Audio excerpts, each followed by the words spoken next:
The billionaire nearly choked on his steak when he unfolded the napkin. 3 words stared back at him in trembling ink. "I know who you are." The waitress stood frozen across the room, fear and courage colliding in her eyes. In that moment, power shifted, and nothing about this dinner would remain ordinary. Ethan Caldwell adjusted the worn leather jacket on his shoulders, the disguise almost convincing even to himself. No tailored suit, no security team, no headlines announcing the arrival of one of the wealthiest men in the country. Tonight, he was just another customer in a modest roadside steakhouse on the edge of town. He had built Caldwell Enterprises from nothing. Tech investments, real estate, restaurants. Yet something had been gnawing at him lately. Profits were rising, but so were complaints. Anonymous employee reviews. Lawsuits quietly settled. Rumors of unfair treatment in smaller branches. So he had decided to go undercover. The restaurant buzzed softly with evening chatter. Families laughed over shared plates. A little boy dropped a fork, and his mother gently wiped his chin. Ethan's chest tightened at the sight. He had once had nights like that, before grief reshaped his world. A waitress approached his table, her name tag reading Marla. Her smile was polite, but her eyes carried exhaustion. "Steak, medium rare," Ethan said simply. She nodded, but when she returned with his plate, she slipped something beneath his napkin and walked away without meeting his gaze. Ethan unfolded the napkin slowly, expecting perhaps a receipt correction. Instead, he found a folded scrap of paper. His fingers hesitated before opening it. "I know who you are." The words were written carefully, almost shakily, as though courage had guided the pen. His heartbeat slowed instead of racing. Interesting. He looked across the room. Marla was refilling another table's drinks, but her hands trembled slightly. She avoided eye contact. Was she threatening him? Blackmail? But there was no demand written beneath the message. No phone number. No warning. Just those 4 words. Ethan leaned back in his chair, studying her more closely. She moved quickly, efficiently, balancing plates with skill. A child at one table knocked over a glass, and she crouched to clean it up, reassuring him with a soft smile. That smile, it wasn't fake. It was tired but genuine. Something about her didn't suggest manipulation. It suggested desperation. For the first time that evening, Ethan wasn't thinking like a billionaire protecting his empire. He was thinking like a man who recognized quiet suffering when he saw it. He placed a note into his pocket. Dinner was no longer about steak. Marla's shift had started at 3 p.m., and it was now nearing 9. Her feet throbbed inside shoes that had long since lost support. Rent was due in 5 days. Her son's asthma medication needed refilling. The manager had cut her hours last week without explanation. And yet, when she saw Ethan walk in, something about him stirred recognition. She followed business news more than most people assumed. During sleepless nights, she'd scroll through articles about corporate expansions and executive profiles. She had seen Ethan Caldwell's face countless times, polished, confident, distant. Tonight, the beard was rougher, the clothes cheaper, but the posture, the watch, even modest, still expensive, gave him away. She hadn't meant to write the note, but earlier that day, she overheard her manager mocking employees in the kitchen. "Corporate doesn't care. They'll never know." Those words had lingered, so she wrote it, not to threaten, not to accuse, just to let him know. Someone sees you. Someone sees what's happening under your name. As she approached his table to refill his water, she braced herself. He looked up at her, not angry, not defensive, just curious. "Miss," Ethan said quietly as she reached for his glass. Her pulse hammered in her ears. "Yes, sir." He slid the folded paper back onto the table. "Would you like to explain this?" There was no sharpness in his tone. That unsettled her more than anger would have. Marla swallowed. "I'm not trying to cause trouble." "Then why write?" She hesitated. The safe answer would be denial, but exhaustion had stripped away her fear. "Because people here are struggling," she said softly. "Hours get cut without warning. Tips disappear. Complaints go nowhere. And when we ask questions, we're told corporate doesn't care. Ethan listened without interrupting. Maybe you don't know, she added. Maybe you do. I just needed you to know someone sees it. The dining room noise faded into the background for Ethan. He had always believed in fairness, in second chances, in rewarding hard work. Had success blinded him? Marla stepped back slightly. That's all. You can ignore it if you want. But Ethan wasn't ignoring anything anymore. After she walked away, Ethan didn't touch his steak. His appetite had vanished, replaced by something heavier, accountability. He thought of his late wife, Clara, who used to remind him, success means nothing if you lose your soul getting there. He had promised her he would build something honorable. Yet somewhere along the climb, distance had grown between boardroom decisions and real lives. He watched Marla comfort an elderly customer who was confused about the menu. He noticed how she slipped extra bread onto a struggling family's table without charging them. Kindness, even when her own circumstances were fragile. When she returned with the check, Ethan met her eyes. How long have you worked here? 3 years. And you're still fighting for this place. She gave a tired smile. Some of us don't have the luxury of walking away. That sentence pierced him deeper than the note, because once he hadn't had that luxury either, and he had almost forgotten what that felt like. Ethan remained seated long after most customers had left. The restaurant grew quieter, the clatter of dishes fading into the kitchen's back room. Marla wiped down nearby tables, her movements slower now, fatigue settling into her shoulders like a weight she had grown used to carrying. He watched her for a moment before standing. Do you have a few minutes? He asked gently. She hesitated. Employees weren't supposed to linger with customers after closing, but something in his tone felt different. I'm off in 10. I'll wait. When her shift finally ended, she joined him in a corner booth. Without the apron, she seemed younger, but the exhaustion remained. You said people are struggling. Ethan began. Tell me how. She exhaled slowly, as if releasing months of swallowed frustration. Tips are pooled, but somehow never add up. Schedules change last minute. Single parents get the worst shifts. Complaints disappear. And you stayed. My son needs insurance, she replied quietly. He has asthma. I can't risk losing coverage. Ethan absorbed every word. Numbers on spreadsheets had never shown him this. The human cost behind cost-cutting strategies. I didn't write the note for money, she added. I wrote it because someone needed to see. And for the first time in years, Ethan realized he hadn't truly been looking. Driving back to his modest rented apartment that night, Ethan's mind replayed her words. Some of us don't have the luxury of walking away. He remembered when he was 23, sleeping in his car while building his first startup. He had known hunger. He had known rejection. Back then, he promised himself that if he ever gained power, he would use it differently. When had ambition quietly replaced empathy? The next morning, instead of returning to corporate headquarters, he showed up at another one of his smaller restaurants, still in disguise. He observed managers. He listened to kitchen staff. He paid attention to the way supervisors spoke when they thought no executive ears were nearby. Patterns began to emerge. Short staffing to increase profit margins.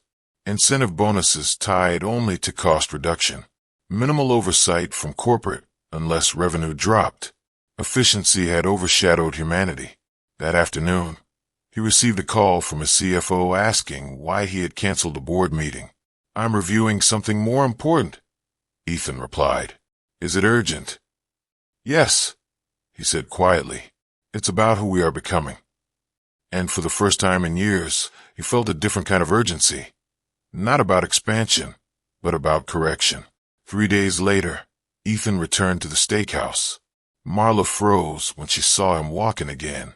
For a brief second, fear flickered across her face, fear that she had overstepped. He requested her section. When she approached, he spoke softly. I've been visiting other branches. Her hand stilled. You were right. The words seemed to disarm her. There are gaps in oversight, incentives that reward the wrong behavior, managers taking advantage of pressure from above. She blinked, unsure whether to feel vindicated or terrified. I built this company on the idea that opportunity should uplift people, Ethan continued. Somewhere along the way, I stopped checking if that was still true. Marla swallowed. What happens now? He studied her for a moment. That depends. If I fix this publicly, managers may lose jobs. If I fix it quietly, nothing truly changes. She thought about co-workers struggling to pay rent, about the dishwasher working double shifts, about her son's inhaler on the kitchen counter at home. Fix it the right way, she said, even if it hurts. Her courage humbled him, and in that small booth over untouched coffee, a silent alliance formed, not between billionaire and waitress, but between two people who believed dignity mattered. The following week, an unannounced corporate audit swept through the branch. Managers scrambled. Paperwork was reviewed. Payroll discrepancies surfaced. Tip distributions were traced. Whispers spread among employees. No one knew why headquarters had suddenly taken interest. Marla kept her head down, heart pounding every time someone glanced her way. Had she done this? Would they suspect? That evening, the general manager called a staff meeting. His confident tone had cracked. There will be structural changes, he announced stiffly. New transparency policies, direct reporting lines to corporate. Eyes widened around the room. After the meeting, Marla stepped outside for air. Ethan was there, leaning casually against his car. You didn't mention me, she asked. No, he replied. You deserve protection, not consequences. She nodded slowly. I'm also restructuring bonus systems, he added. Employee retention and satisfaction will now carry equal weight to profit. Marla's eyes shimmered. You didn't have to do that. Yes, he said quietly. I did. Because leadership wasn't about power. It was about responsibility. And someone brave enough to slip him a note had reminded him of that. Change did not happen overnight. Some managers resisted. A few resigned. Policies were rewritten. Anonymous employee feedback channels were introduced. Healthcare options expanded. Ethan worked longer hours than he had in years, but this time it felt different. Lighter. Purposeful. He visited the steakhouse one final time before revealing his identity publicly. Marla approached with a small smile. Things feel different. They are, he replied. My hours were restored, she said softly. And tips, they're accurate now. Relief washed over him. You gave me back something I didn't realize I was losing, he admitted. She tilted her head. What's that? My compass. For a moment, neither spoke. Then she said, sometimes people just need to know someone sees them. Ethan nodded, and as he walked out into the evening air, he understood something profoundly simple. Wealth builds empires, but compassion sustains them. 2 weeks later, corporate headquarters buzzed with anticipation.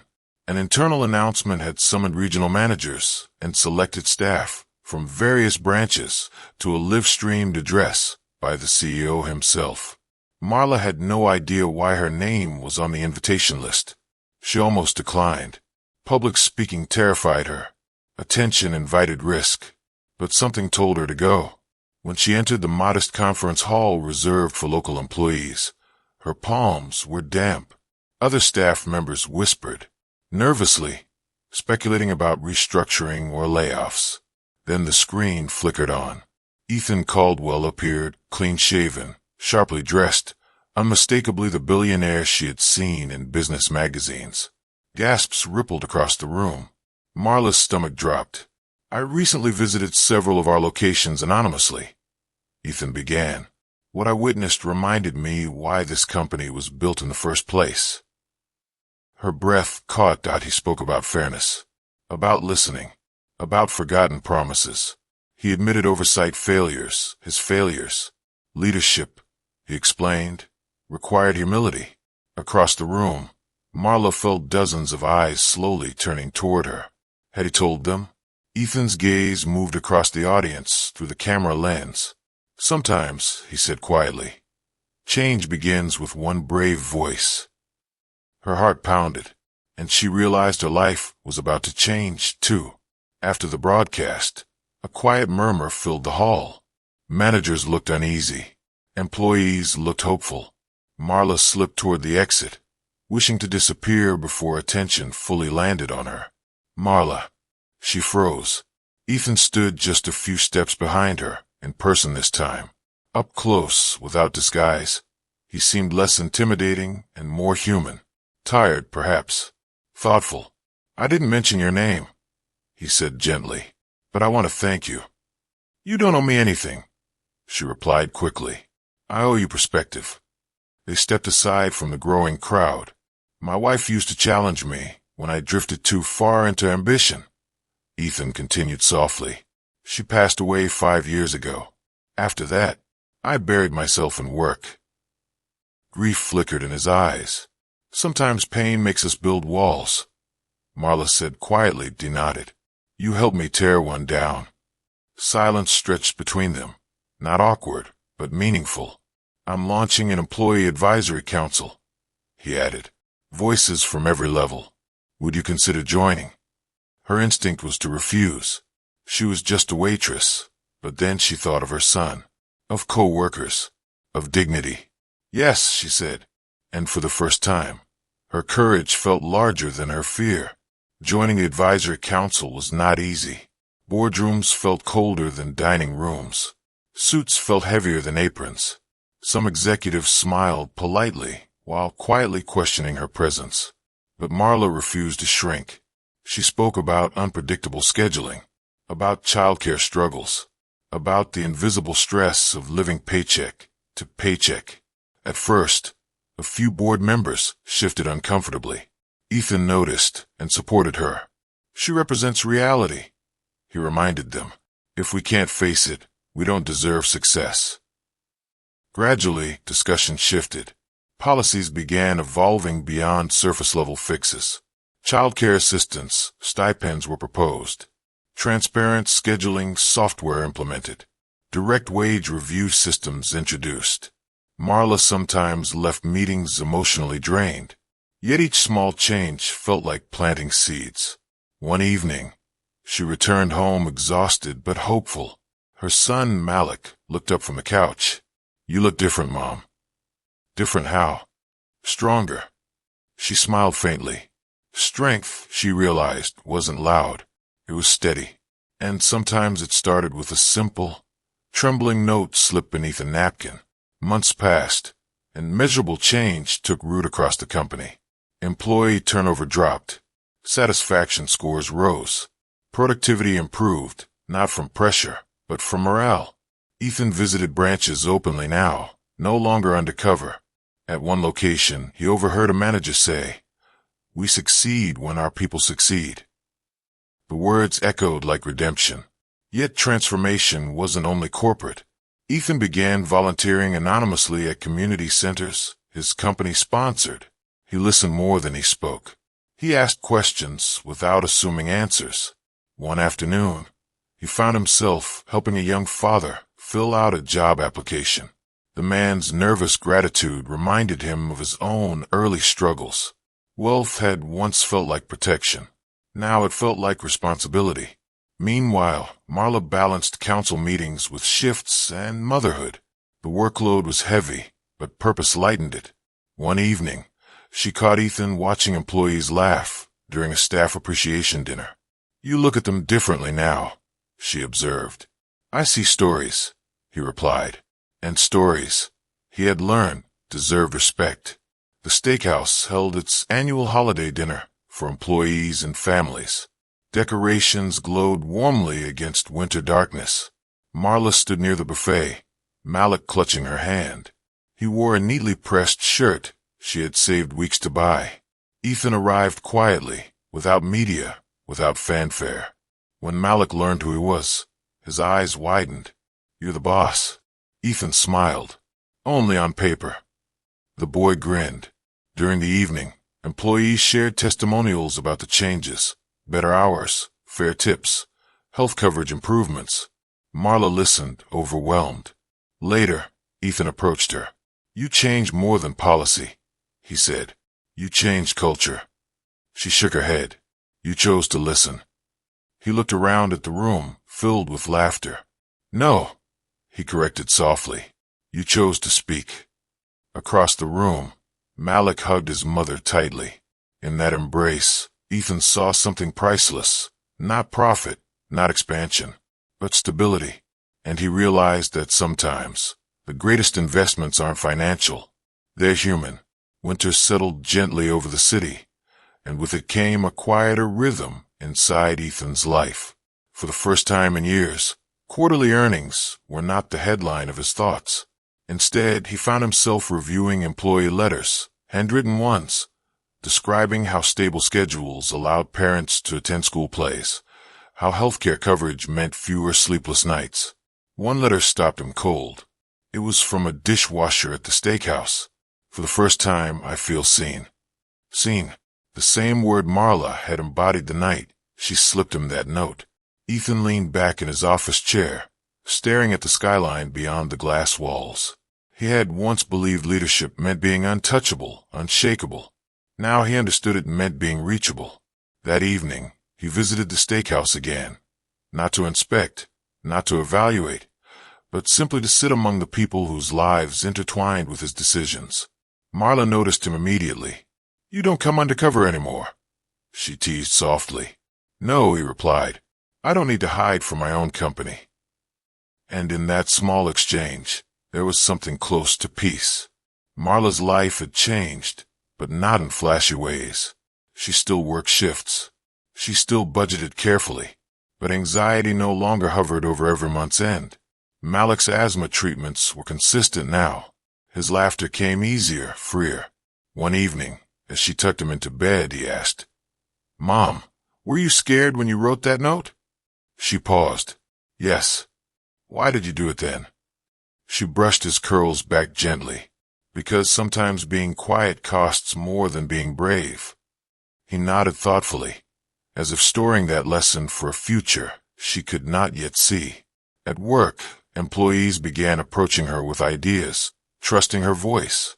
She reminded them gently, It's not about me. It's about all of us.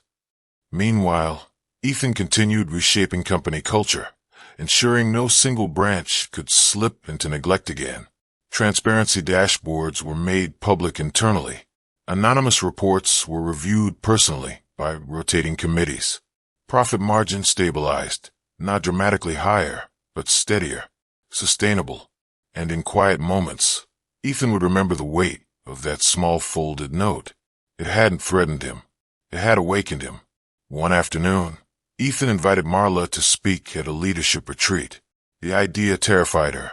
I'm not a speaker, she insisted. You're authentic, he replied. That matters more. Standing before executives in tailored suits, she felt the old instinct to shrink. But then she thought of the dishwasher's letter, of Malik's question, of the countless silent employees who never felt heard. So she told the truth. She spoke about exhaustion, about dignity, about how power feels from the bottom looking up. She described the fear of retaliation and the loneliness of being invisible. The room was silent, not bored but reflective. When she finished, there was no thunderous applause, just something deeper, acknowledgement.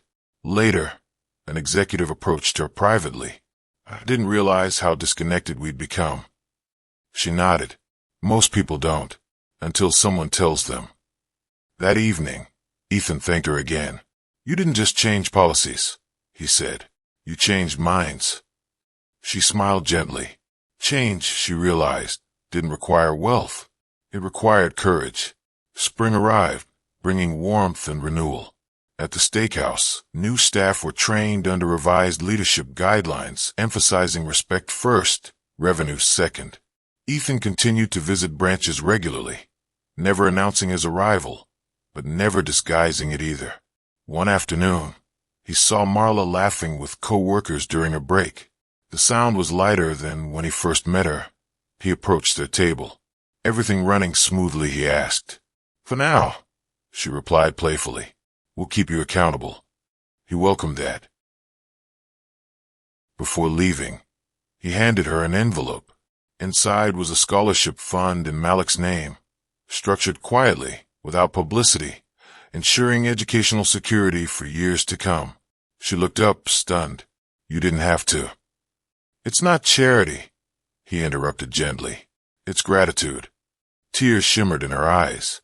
Years ago, Ethan had lost his wife. He had buried himself in empire building to outrun grief. But somewhere between a steak order and a folded napkin, he rediscovered something Clara once believed deeply. Impact isn't measured in wealth accumulated. It's measured in lives steadied. And for the first time in a long time, he felt aligned with that truth.